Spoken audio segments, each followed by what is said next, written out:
Your Massive Iron Channel, Alan Roberts, Every Damn Day Fitness. We're doing a live Q&A, and if you have any questions, no holds barred. Ask us anything. We might answer, we might not.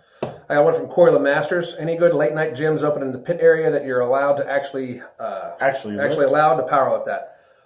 Very honestly, no. I live in the South Hills of Pittsburgh, and there used to be a 24-hour gym. It was called Fitness 247. It was sold and immediately changed to a non-24-hour gym. And almost fucking died as a gym because that's a key thing that most places don't actually have. I used to often catch lifts at 4 o'clock in the morning.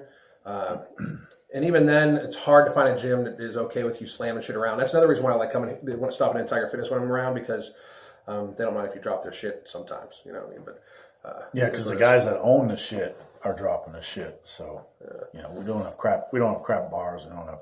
One of the problems when you lift at a commercial gym is the bars are usually awful, and that makes it a little bit challenging. Yeah, it does. You got another question? Yeah. Chuck Brewer, so I'm approaching 45. Good for you, man. 45 myself. Been perma bulking. I've been there. Perma bulking. That was the story of my life. Yeah. 5'10", 230 right now. Was thinking I could keep growing my PRs, but still should be thinking more about cutting then. I don't even necessarily call it cutting. It depends on your, what's your weight? 230? Yeah. 5'10", I'm 5'10", 230. So Chuck, I can't see the picture and I can't pull it up right now. It depends on how your body composition is. If you're comfortable with 230, that's cool. It depends on what your doctor says too. And that's the thing. We're not doctors. So like if your doctor tells you to lose weight, lose fucking weight. Of course, if they say get down to X amount of BMI, get a second opinion because my BMI, I guarantee you're obese on BMI and I know I'm obese on BMI. Yeah. I use the hashtag on social media, plus size model. Yeah. And it's because I'm morbidly obese. According to those standards. I'm getting a lot of questions here all of a sudden. So look, if you're 230, here's what I gotta say. I've chased the weight gain over the age of 40, and I don't like it. If you're gonna just chase strength and eat at maintenance level a little bit above, get your protein in, focus on progressive overload.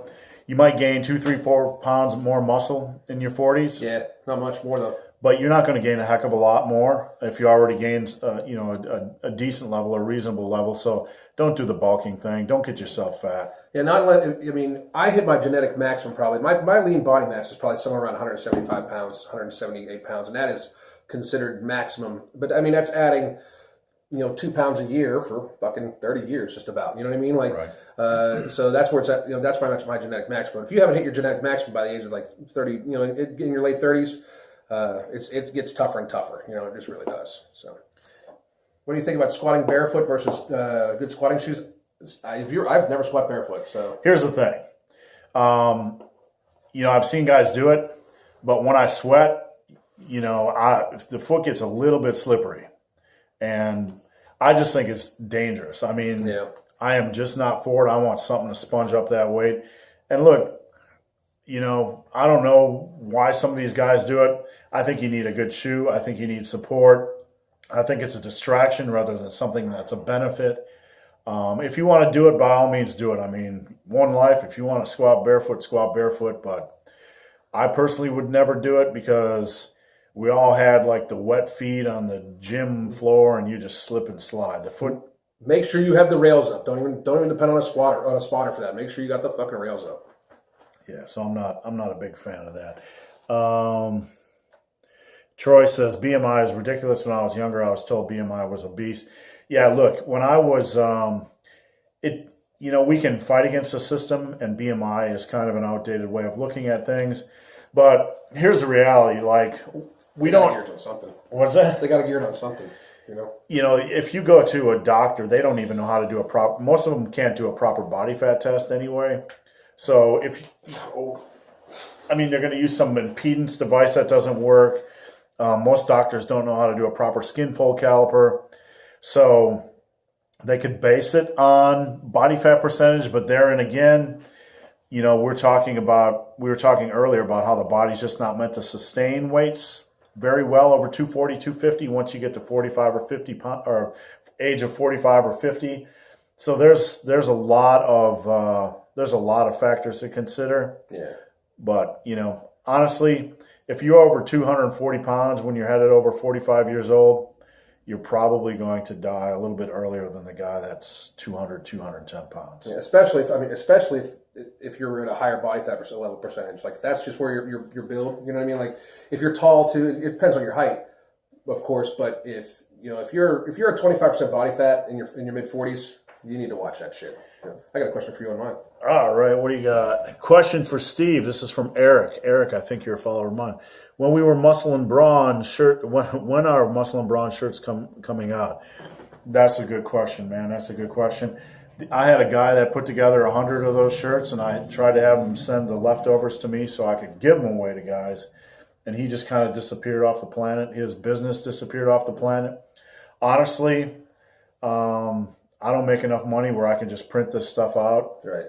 So the overhead on starting something that up, because I've looked into that too, because I've got quite a few people ask for shirts, especially the one that I printed up for myself where it says doing what others want so I can do what them bitches can't.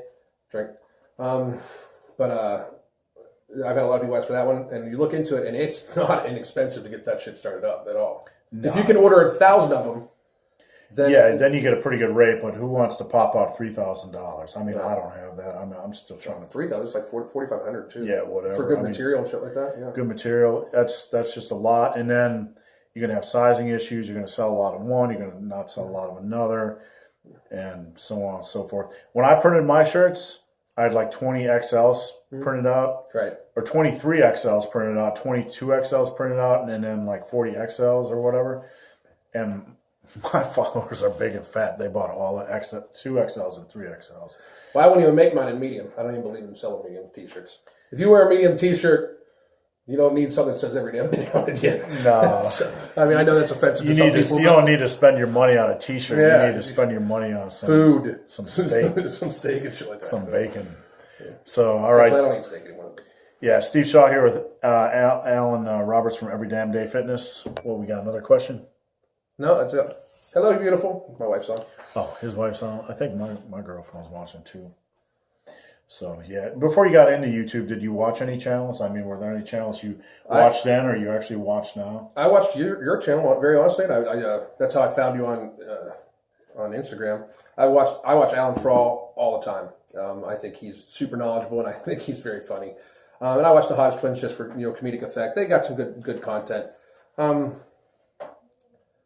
mean, very honestly, I was getting more pissed off by stuff that I would watch than anything. But I would always, if I was having trouble in my squat, I would look up squat tutorials. I would look up deadlift tutorials. My deadlift just still fucking sucks. So you need an Alpha M shirt. Funny, Chuck. That's funny. Yeah, I mean, I like Alan Thrall. I mean, I wish I had the time to make quality videos like Alan Thrall, where you can script things, where you can do a little funny intro and all that kind of stuff. I mean, he's got his shit together and he's got good information. What do I watch? I don't watch much of anything. I mean, most of the time when I go on YouTube, what's that big, ugly dude that... Yeah. No, there's this really ugly dude. I'll show you when we get off. I can't even remember his name. My buddy Dave Ankin, that's Batman. Check out the show Toy Makers on Toy Makers. I think it's on Velocity. Dave, tell me if it is or not. But he's the star of that show. I lived with Dave when I was in Myrtle Beach. One of my oldest friends. I'm trying to figure out the name of the dude that I watch. So. You can just talk about anything random while I try to figure this out. Anything random? Yeah. Oh, James Tiny Vest. James Tiny Vest. I like James. I've seen his. And I watch Elgin Intensity too, obviously, because I think he's hysterical. And the dude I used to watch a lot of that he doesn't make it, the Logical Bro. You ever watch him? Not much, no. He used to do the fitness week, YouTube Fitness Weekly Recap. That I thought he was hysterical, and he just doesn't seem to make a lot of stuff anymore. Jason Blaha is that dude. I hope you weren't joking, Chuck. I know you were. Yeah, I mean, James Tiny Vest and you are really the only ones I watch anymore. I'll check out Jerry Ward once a month just to see what he's going on or what he has going on. Yeah, a lot of people say that they thought that I was trying to rip off his stick. Like I shaved my head to look like him and shit like that. Trust me, nature is why I shaved my fucking head. Hey, let's ask this question. Are you bald? I'm bald. Am I bald? No. You know what I do? I got that's some hippie ass. See that gray hair right there? Yeah. I just buzz my head because it's easier to roll out of bed on the weekends and look pretty, and I don't have to do shampoo and pretty. Stuff. Yeah. Corey LeMasters, if it fits your macros and intermittent fasting, any opinions next time you? Oh, we were just talking about at the this. Gym, would you like to get some pointers on my low bar squat? Sure, I would. Corey, but intermittent fasting, I actually use intermittent fasting. I'm not a advocate of its magical properties. You'll find a lot of things on Facebook where it's like this magic thing. They can eat whatever they want and everything like that, and they lose weight because of how the glucose levels in your blood, blah, blah, blah. There is a clinical study out that shows that it might raise some growth hormone levels, but that has to be coupled with the right amount of sleep and everything like that. So I think the evidence makes it so you can't really determine which is the factor, because proper sleep is what growth hormones depend upon too. But I intermittent fast just because throughout 30 years of lifting, when I was trying to gain muscle mass, I ate 5 huge meals a fucking day, probably like 6,000 to 7,000 calories. I too got old. Yeah, and it gets old, but the problem is now, if I try to diet down in any way, if I try to lose weight, and I can't do the 6 small meals thing, because 6 small meals still become 6 big meals. I miss that feeling of being really, really full. And I'll intermittent fast, drink black coffee in the morning, and then I won't eat till about noon, and then I'll eat a huge meal at noon, and then I'll eat like another huge meal at like 6, and then I'm done. Maybe a snack, before, like right at 8 before I go to bed. I'm up for like another hour or two, so I go to sleep on an empty stomach and get good sleep. Get a haircut, you hippie, Chuck. But very honestly, so intermittent fasting works for me just because it's more of an eating schedule that restricts my calories more than the guru type stuff of intermittent fasting. Right. And if it fits your macros, very frankly, and this is probably going to piss some people off. Anybody that watches their macros does if it fit your macros. They just don't realize it. Exactly. I mean, if you are unless you're one of those freaks that constantly eats clean 100% of the time, and then you're not really living. But that's not life. I mean, like for me, I travel for work. That's impossible for me. I mean, it truly is. So unless anybody that watches their macros, the second you say I'm going to get 200 grams of protein in the day, you're doing it if it fit your macros. You just don't realize it. So let's talk my slant. Let's talk about intermittent fasting. Back in the day, there was a book called Warrior Diet with Ori Hofmeckler. And, you would rotate, it was basically intermittent fasting, but you'd rotate between high protein days at night and high carb days at night and whatever. And, I was a bigger guy. Eating a lot of food during the day made me sleepy. And quite frankly, I was tired of eating the small bodybuilding meals because I'd done the thing for 20 years. Yeah. I was just over it. So I tried that. I approached Ori and he said, if you're a bodybuilder, you might want to eat a little bit of protein during the underfeeding period. So I actually ran a version of intermittent fasting for 8 years. It started off with just black coffee during the morning. Mm-hmm. I found that when I added protein in the underfeeding window, that I was able to sustain a little bit more muscle mass. Now that I'm bigger, I've gained a little bit of mass in the past, couple of years, and I'm a little bit more health focused.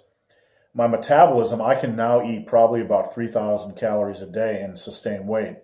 So I like to eat a lot of food at night, but I can't eat 1,500, 1,600, 2,000 calories at night anymore like I used to when I was young. So I eat smaller protein meals throughout the day to get me through to that big post-workout meal. Mm-hmm. So I've used intermittent fasting, but I just molded it. And the issue I have is people that use it and you can only do it this way. And if you don't do it that way, look, you know what? Any diet, if you don't have some flexibility to tweak it to your own needs, then if you have to stick to a diet for just sticking to a diet's sake, then you're following a religion, not a diet. Yeah, that's the thing with everything too. Like people get like really, really religious. I think that we got the bro science guy. Right. You know who he is? He's a YouTuber too. But he did a thing of the 10 reasons why weightlifting is religion. And it was pretty, for being like a comedy skit, it was pretty fucking insightful. You guys should go check that out. but not right now because we're live. But anyway, he has an interesting fucking take on it where, we follow a special diet like they say in religions and shit like that. It's pretty fucking interesting that people think you have to stick so strictly to everything. How you work out is very different than me. I mean, right. even though some of our lifts are similar, I mean, and our age is similar or whatever, we're our bone structures are different. We're very different people, and even the diets we have, something that works for me will not work for him because his lifestyle is different than mine. My life, my life is my life. Everybody needs to find what works best for them. You can take a general guideline and have people help you through that guideline, but the biggest reason why I think people fail is they try to be so strict with every little thing they do that they don't adapt to what their body needs. And after a while, especially if you're an obese person and you're trying to get down, you need to follow a pretty strict diet. But once you're in shape and you're just trying to gain muscle weight, you need to listen to your body. If your body can't recover as fast as some people's that might, and you're doing everything you can, don't give up. You just let yourself recover a little bit more. I mean, right. You got to listen to your body, and people get too caught up in every little thing. Here's the thing that I teach. Okay, diets are starting points. Training programs are starting points. If you hop on a diet and think it's going to be magical and you won't have to tweak anything, you're wrong. If you hop on a workout system and think you won't have to tweak anything, you're wrong. The successful lifters who have been in this industry for a long time, they have like Dorian Yates' program or Steve Shaw's program or Alan Roberts' program. We tweaked our stuff to fit our lifestyles and needs. There's not only a lot of physiological differences between human beings, there's a lot of lifestyle differences. We have different challenges, different aches and pains, different whatever. So tweaking is part of the process. It's essential. It's not optional. That's a good one right there. All right, guys, we're going to pause the video just for a second here. We'll be right back. This is Steve Shaw with Massive Iron Channel. Alan Roberts from Every Damn Day Fitness. Goddamn.